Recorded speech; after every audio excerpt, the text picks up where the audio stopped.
Hi there, TheNamesNiko, and today I'm going to be telling you everything you need to know about Acheron. So Acheron is the newest character released in 2.1, which is the current patch, and you can actually currently pull for her in the game if you check the warp. As you can see, she still has 17 days left as of this recording, and she's on the same banner as Gallagher, Pela, and Hong Kong. So basically, she is a lightning nihility character, the same as Kafka, but instead of the traditional nihility character, she's actually a crit rate based character who does a ton of damage with her ultimate, and her ultimate actually works differently than all the current ultimates in the game. So basically, instead of having an energy bar, she has a stacks bar for her ultimate. I'll show some gameplay of what her ultimate looks like while I read this for you guys. So basically, what she does is, I'll just read, it's actually based off her talent. So when her slash stream reaches 9 points, she can use her ultimate. And what is her slash 9 or slash dream? How do you get slash stream stacks, if you're wondering? So how you get slash stream stacks is you get 1 point of slash stream and inflict 1 stack of Crimson Knot on a target when any unit inflicts a debuff on an enemy target. So debuffs can be anything from a dot, such as, Kafka's shock, or it could be a defense shred or defense reduce, which Pela and Silverwolf do. It can be attack reduce, speed reduce, any type of debuff you can think of. Those are just the main examples that are on my top of my head. So, which is why she works with Nihility as well, because the Nihility characters all apply a debuff, if not all of them, the majority of them do. And once you get 9 debuffs applied, or if debuffs inflicted multiple targets, then you'll also apply a stack on the enemy target with the most Crimson Knot stacks. Crimson Knot is another type of stack. Slash Stream is the stack where you can use your ultimate. Crimson Knot is how many slashes you do on that particular enemy with your ultimate. So you'll see in battle here, you can see there's a stack number above each enemy's head. That's how many times you'll hit that particular enemy with your ultimate. And yes, so her ultimate will say she'll sequentially unleash Rainbow Blade 3 times, and Stygian Resurge 1 time, deal lightning damage up to 372% of Acheron's attack to a single target enemy, as well as lightning damage up to 300% of Acheron's attack to other targets. So Rainbow Blade will deal lightning damage equal to 24% of Acheron's attack to a single target enemy, and remove up to 3 stacks of Crimson Knot from the target. When Crimson Knot is removed, immediately deal lightning damage equal to 15% of Acheron's attack to all enemies. For every stack of Crimson Knot removed, this damage multiplier is additionally increased up to a maximum of 60%. In Stygian Resurge, deals lightning damage equal to 120% of Acheron's attack to all enemies, and remove all Crimson Knots. Crimson Knot cannot be applied to enemies during the ultimate. That is basically with her skill and her talent. So her skill allows you to gain 1 point at slash stream when you inflict 1 slash or stack of Crimson Knot onto a single target enemy, dealing lightning damage equal to 150% Acheron's attack to this target, as well as lightning damage equal to 56% of Acheron's attack to adjacent targets. So that's why you're going to be using your skill every time with her, because you always want to be applying stacks of Crimson Knot as well as gaining stacks of slash drain. It's more for the latter, because your ultimate is where the majority of your damage comes from. And I did also want to note, I didn't read fully everything here, but I did want to note that during your ultimate, you also reduce enemies' toughness regardless of weakness types, and reduce all enemies' all-type resistance by 18%, which lasts until the end of the ultimate. And which I've read everything else here, which is basically you get 1 stack of slash stream and inflict 1 stack of Crimson Knot. When any unit inflicts debuffs, which I already went over what are the debuffs, and Yes, after an enemy target exits the field or gets defeated by any unit while Acheron is on the field, their Crimson Knot stacks will be transferred to the enemy target with the most Crimson Knot stacks on the whole field. So if you defeat someone with 4 stacks and you have another enemy with, well, I'll say 3 stacks in this case, because when you have 9, you're going to pretty much use your ult immediately. So if someone has 3 stacks on the field, you defeat them, and there's an enemy with 5 stacks, those 3 stacks will be transferred to the 5-stack enemy, and that enemy will now have 8 stacks of Crimson Knot on them.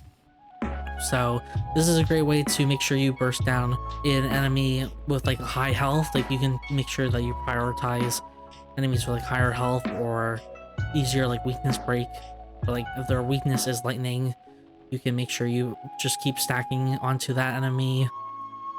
Yeah, her basic attack's very simple. It's just you deal lightning damage equal to 90%. This is because it's only I'm not going to bother leveling this because there's really no point. You're never going to use this. This can, I think, go 100% if you max it. Yeah, it goes 100% of her attack if you max it, but don't even bother. You're never going to use her basic attack. Like, you really have to mess up if you are using her basic attack at all. You'll prioritize using other characters' basic attacks if you need the skill points. Yeah, what are her traces? The 3 bonus ability traces. So Red Oni is when battle starts, immediately gain 5 points of Slash Stream and applies 5 stacks of Crimson Knot to a random enemy. When Slash Stream reaches its upper limit, for every point of Slash Stream that exceeds the limit, you gain 1 stack of Quadrivalent Ascendance. Enables Quadrivalent Ascendance to a stack up to 3 times. Quadrivalent Ascendance is her technique, which if you use her technique at the beginning of battle for MOC, for bosses, this is where your Quadrivalent Ascendance mainly is. So at the start of each wave, you'll gain at the start of each wave, you gain Quadrivalent Ascendance, dealing lightning damage equal to 200% of Acheron's attack to all enemies and reducing toughness of all enemies irrespective of weakness types. When breaking weaknesses triggers the lightning weakness break effect. Quadrivalent Ascendance. So what actual Quadrivalent Ascendance does here is after using ultimate, Acheron gains 1 point of Slash Stream and inflicts 1 stack or stacks of Crimson Knot to a random enemy. So that's what the Quadrivalent Ascendance does. You just get a bonus stack and you imply or inflict another stack of Crimson Knot. So this melee here will allow you to get up to 3 times your stacks after you use your ultimate. So it's just like really good if you exceed the amount, which just means that you keep applying extra debuffs more than required. Second bonus traceability is if there are 1 or 2 Nihility characters other than Acheron in the team, the damage dealt by Acheron's basic attack, skill, and ultimate increase is to 115% for 1 Nihility character or 160% of the original damage respectively. So that's why you're putting 2 Nihility characters with her, other than Acheron, on the team, so you can get the 160% damage. You increase your damage dealt by 160% versus 115%, so that's like 45% more damage just by having another Nihility character on, which is like insane. And the third bonus ability is a Thunder Core, which is when the Rain Blade from Acheron's ultimate hits enemy targets with Crimson Knot, her damage increases by 30%, stacking up to 3 times, and lasting for 3 turns. And when Singing Research triggers, additionally deal damage for 6 times. Each time deal lightning damage equal to 25% of Acheron's attack to a single random target or random enemy, and is viewed as part of ultimate damage. So the fact that it's viewed as ultimate damage is like great because again, her ultimate damage is her main damage, part of her kit. And so let's go over her Eidolons also real quick. I'll just summarize them, or most of them are kind of short. So her E1 is if you deal damage to a debuffed enemy, you increase your crit rate by 18%. These are the team comps you're doing. This is pretty much just a free 18% crit rate. E2 is the number of Nihility characters required for the Trace the Abyss, which is that bonus trace or bonus ability. To achieve its highest possible effect is reduced by 1. So instead of needing 1 to 2 Nihility characters, it's now 0 to 1. So if you don't have any Nihility characters on your team, you get a free 15% bonus damage, or you do 115% bonus damage. But if you put a second or one more Nihility character on, then you do 160% bonus damage, or additional damage. Sorry. When this unit's turn starts, you gain 1 point as Slash Stream and inflict 1 stack of Crimson Knot on an enemy with the most Crimson Knot stacks. So this all, not only do you get this effect to the E2, which is already like really good because you can put a character to buff Acheron even more, like a Harmony character such as Sparkle or Ronia or Ting Young, just a couple examples. You also get to get more stacks of Slash Dream, which allow you to use your ultimate even faster. This increases your ultimate max level and your basic attack, which ultimate's your main source of damage, so really good. For E4 is when an enemy target enters battle, inflict them with the ultimate damage vulnerability, increase the amount of ultimate damage they take by 8%. This one's not bad at all. I mean, increasing the damage they take is really good, but I feel like it's not as impactful overall as for E2. You know, E1 just lets you build more flexible. That's all. E5 increases skill and talent damage, which is also like just good because you'll be using those all the time too. But her E6 will increase the alt-type 10 resistance 10 for the ultimate damage dealt by Acheron by 20%. The damage dealt by basic attack and skill will also be considered as ultimate damage and can reduce enemy toughness regardless of weakness types. When breaking weaknesses, trigger the lightning weakness break effect. So this just means that her skill now is considered like ultimate damage, which allows you to do, again, even more damage because all her damaging stuff is from her ultimate. So this is also really, really good as well. I'd say for priority order for Eidolons would be E2 to E1, E6, and then E4. Like in terms of like which ones are the most helpful. Don't get me wrong, like this is not bad at all. You can argue that you can switch between E6 and E1. E1 just allows you more flexibility for your build, so that's why I kind of prioritize that. But if you have a really good build and you actually have the crit rate without needing this Eidolon, then E6 is going to be rated better. E2 just lets you do even more damage because of the you're allowed to stack your ultimate faster, as well as reduce the number of Nihility characters you need on your team, which allows you to put in a Harmony character to buff your Acheron's damage. So yeah, now in terms of her Lightcone, her best Lightcone at this time is obviously her own Lightcone. This will probably be true for a while, if not ever, because that's how this game works. And if you don't know what her own Lightcone does, it increases the wearer's crit damage by 36%. When the wearer hits an enemy target, inflict Mirage Fizzle on the enemy, lasting for 1 turn. Each time the wearer attacks, this effect can only trigger 1 time on each target. The wearer deals 24 increased damage to targets afflicted with Mirage Fizzle, and damage dealt by the wearer's ultimate additionally increases by 24%. I said she's a crit rate, crit damage, attack-based character, which mainly does damage from her ultimate, so all of these are just really good for her. If you're looking for alternative Lightcones at this time, unfortunately there's not really many, because a lot of Lightcones for Nihility at this time are mainly focused on effect hit rate, which is you don't need an effect hit rate for her at all, or break effect, which again not kind of really what you want. Or they deal stuff with dots, which she doesn't do. Like, she has shock still because she is a lightning character, but that's not her main source of damage. So her best Lightcone that we currently have available is Good Night Sleep Well, because for every debuff the target enemy has, the damage dealt by the wearer increases by 24%. This is for S5 or Superimposition 5, it's 24%. Stacking up to 3 times. This effect also applies to dots, so you don't care about the dot part of it, but it's just the 72% bonus damage dealt increase that this gives you, so that works for her ultimate, which is why this is considered the next best one.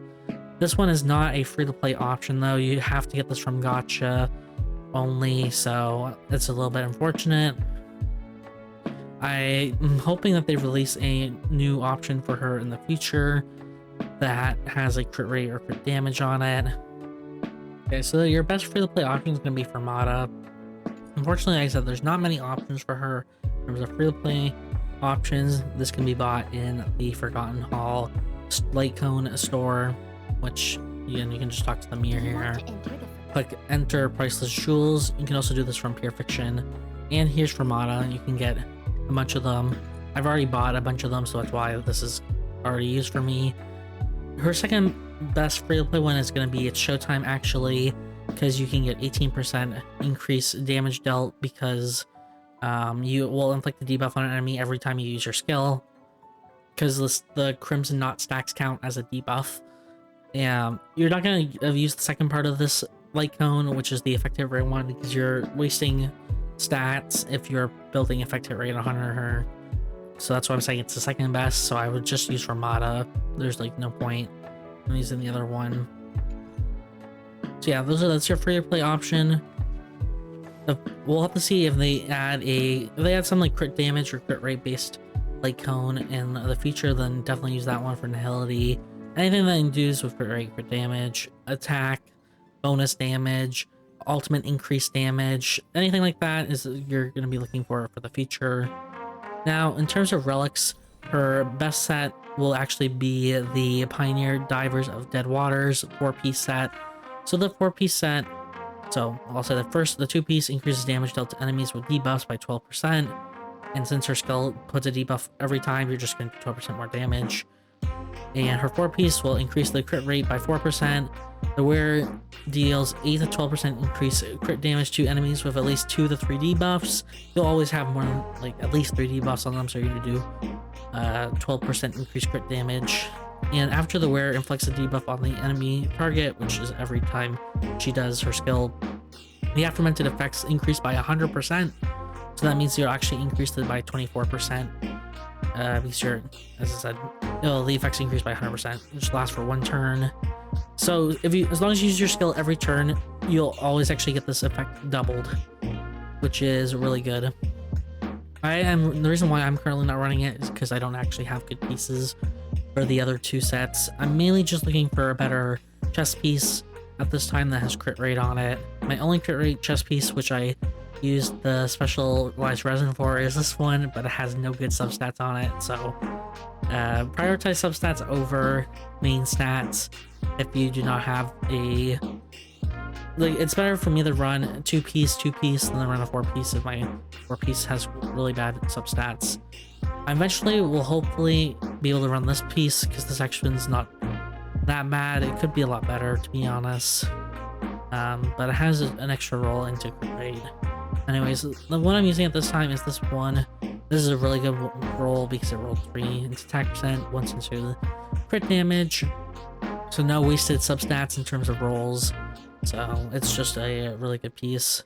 That's why I'm running this. I actually have a good headpiece. I just rolled it today. I got to get 1 bad roll, but you can see I rolled 2 times into crit rate, 1 time into attack. So this piece is actually perfectly acceptable to use. So yeah, if you don't have any good pieces for the Pioneer Diver of Dead Water set, which is the newest relic set, then go 4-piece lightning is your next best option for her. The 2-piece effects will increase lightning damage by 10%, which you're doing all the time because she's a lightning character.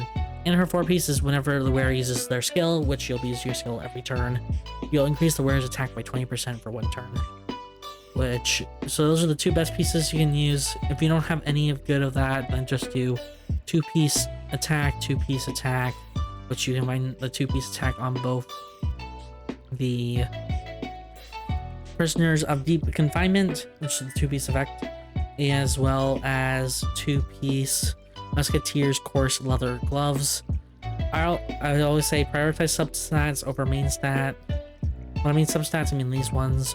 And I say main stat, I technically mean the set effect. I was trying substats of your relics over your set effect, because set effect won't matter if your substats suck. So yeah, in terms of rope, the newest rope that they just added, the Inzuma Gensei Intakama Divine Realm effect is increases the wearer's attack by 12% when entering battle if at least 1 other ally follows the same path as the wearer, which even if you have E6 Acheron, you always will want to run at least 1 other nihility character as her. so this will trigger the same all the time. Then the wearer's crit rate is increased by 12%, which is really good. This is the best in slot piece for Acheron. Otherwise, what you can do is the insert Salsodo one. This is because it increases the wearer's ultimate damage by 15%, and your ultimate is your main source of damage. And you also get 8% bonus crit rate from this. Otherwise, you could technically use Rudolent Arena. I would just say Inert Salsodo is definitely better, because Rudolent Arena only increases your basic attack and skill damage, which is not really your main source of damage at all. So yeah, those are the two I would recommend for here for sure. If you don't really have this, the next best default one will be the Planetary Station, or Space Ceiling Station, which will increase the wearer's attack by 12%. And if you hit 120 speed or higher, which you can get if you get substats, you actually, I didn't talk about main stats for the other years yet, but then you'll increase your attack by an extra 12%.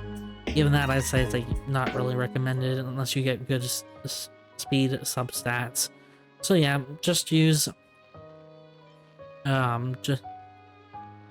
this is not even worth it because you're not going to run that high speed. So yeah, basically just use Enzumo or Inert Salsodo. Those are the two I'd recommend. In terms of main stats, for your shoes, I actually recommend doing attack percent. You don't really need to worry about speed that much because you mainly just want to increase your ultimate damage, and you can get more stacks based off your allies attacking as well by your allies putting debuffs on enemies. So you are fine actually just sitting on attack boots. Speed boots are fine too, don't get me wrong, it just really depends on your substats.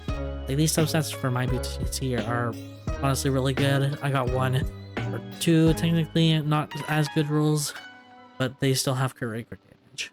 So yeah, for chest piece, do crit rate if you are lacking crit rate, otherwise do crit damage. It really depends on what your ratio is looking like.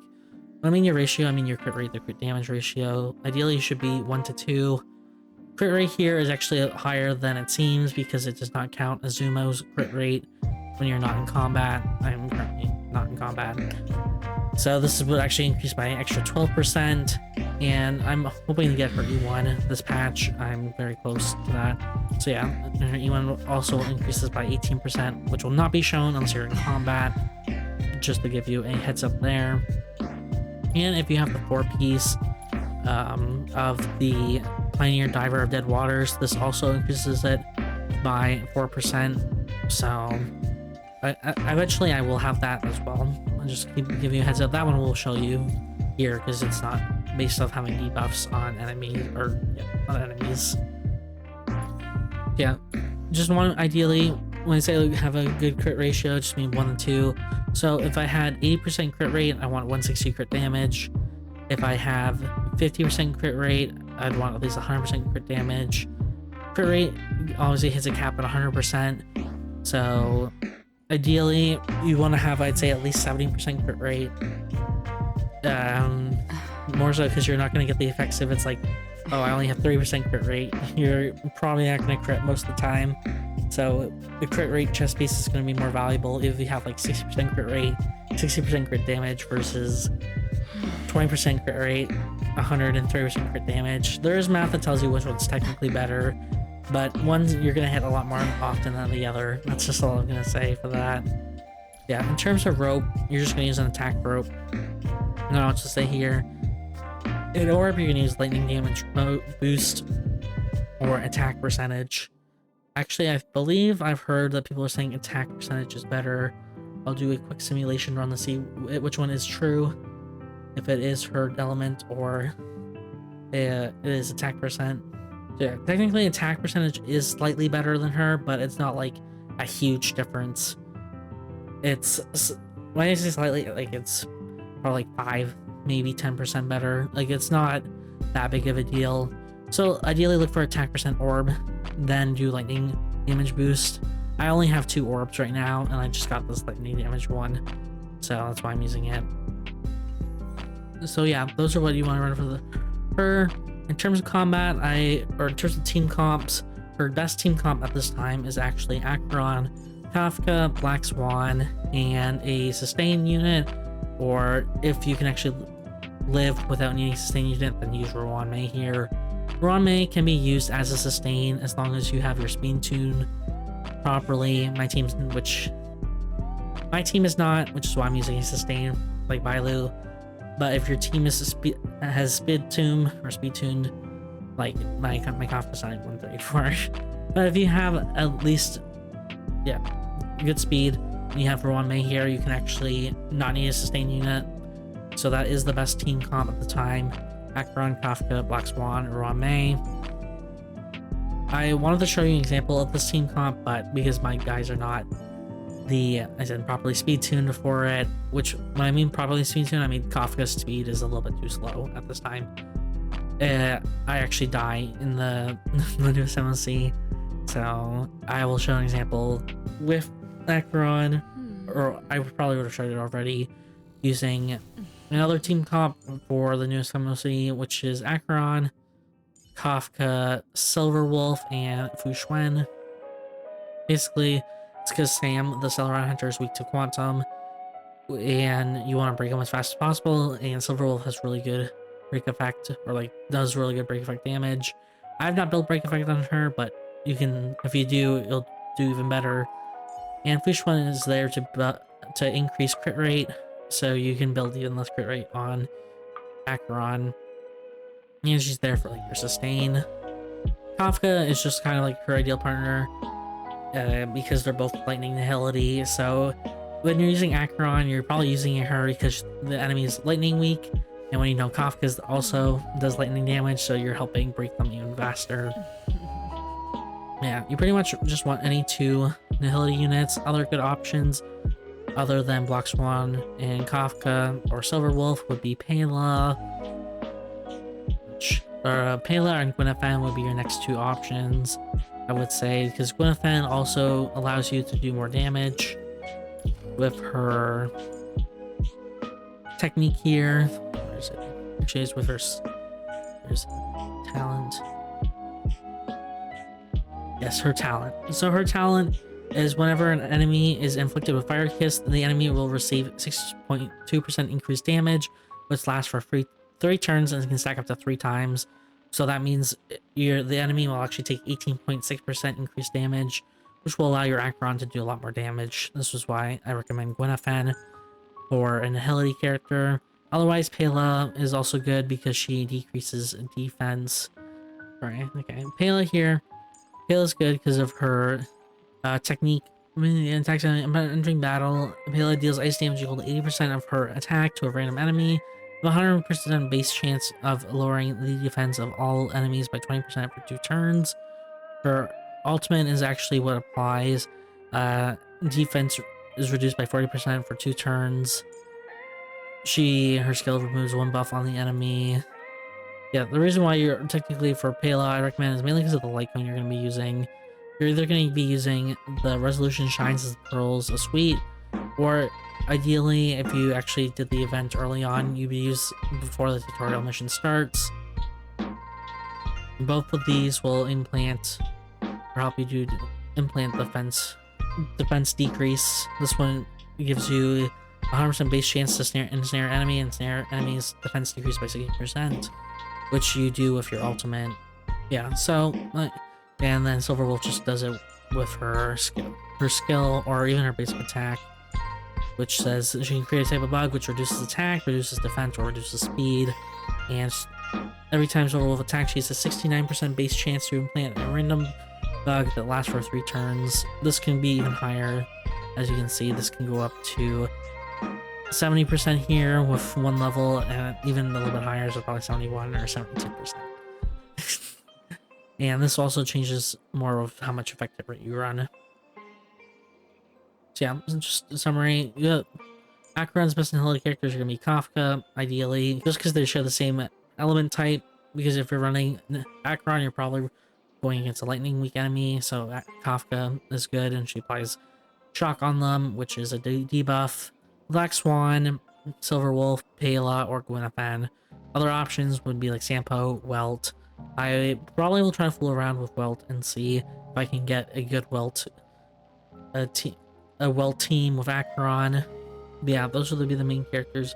You could technically use Luca. I just wouldn't because he's like single target, and ideally you want to have more AoE dots, which allows Acheron to stack her ult even faster. So yeah, those are the characters I'm considered like the best ones, and everyone gets payload for free. And Gwyneth, you can choose free from an event, like the current event that's currently on. Feel free to choose Gwyneth if you don't have her. She is really good. Nihili character, as I said, will increase the damage dealt even more. I'm at 60.2% because it's level 8. This will go up by 0.4 every level, so this will actually go up to 7% at max level, which stacks 3 times. So you can do 21% bonus damage with Gwyneth. So that's why she's a really good character to have. In terms of overworld technique, I highly recommend you check the guide out. I made it for credit farming and overworld farming, whatever you want to call it. So Acheron, because Acheron is the new best character for this. So any overworld enemy that's not a boss, which these random guys here are, the overworld, I mean the Great Mines are. So what you do when you hit your technique, they just instantly die, and you get the credits from them immediately. Oh, apparently I missed this enemy. But yeah, that's what her technique does in the overworld. So you can just instantly get credits, and if you're poor on credits like I am, this is a great way to farm credits. This is the zone I am for my route. Feel free to check out that guide for the timing and everything if you want to know more routes as well. And yeah, I'll show you her in battle at this point. Okay, so I'm here. This did take me one more extra cycle that I technically should have. I should be at 25 at the most, but here I am at 24. But as you can see, what we're going to do is Raw Mace skill or technique, Black Swan's technique, and what I'm going to actually do is Acheron's technique to get more Crimson. Is it Crimson not stacks, or is that the other one? There's a couple of stacks. There's 2 stacks you have to remember with Black Swan. Just, yeah, I'll move myself so you can see. Hopefully that's fine here. You can see how many points I have. But you can see there's a number, there's an 8 beside there, Acheron down here, which just means that's how many points she has before she needs her ultimate. And if you look on each enemy, here, let's see which one has the actual beat. Mirage Pistol, which is the light cone effect from here. It's Crimson Knot. So once you have 9 Crimson Knot stacks on enemies, then you'll do a bunch of damage to them, or it's when you can actually use Acheron's ultimate. Technically they're slightly different, but they're tied together. So we're at 8 right now, so that means as soon as I hit someone here, which with this team you're actually going to use Black Swan's basic attack pretty much all the time, because you need the skill points in order to use both Acheron's and Kafka's skill. Relax. I weep for the departed. It too shall fall. Free will, or was it destiny? We're gonna take the dinosaur first because we want to make sure his stacks go down. Grace and elegance. Stand still. Every petal and all will be swept away by the wind. Good times. Time to say Using bye. an alt here, I believe it should even give us stacks. And it gives us 1 stack. Destiny isn't chosen. This gives us a Another stack. journey begins. Still waters of oblivion. Say bye to breathing. This should die, so I'm actually gonna save my alt for the next There's more half. to life. Yeah. Relax. Because this will be transferred to these guys. Memories are ever beneath the And we're gonna use waters lies an Acheron's endless ultimate abyss. now on Swarog. I weep for the departed. It too shall fall.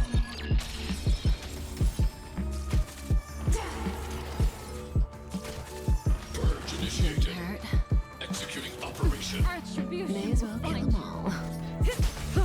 Personally, Grace and elegance. Acheron's in prison, which is the least ideal of the situation. But not much I can really do about it. Destined for oblivion.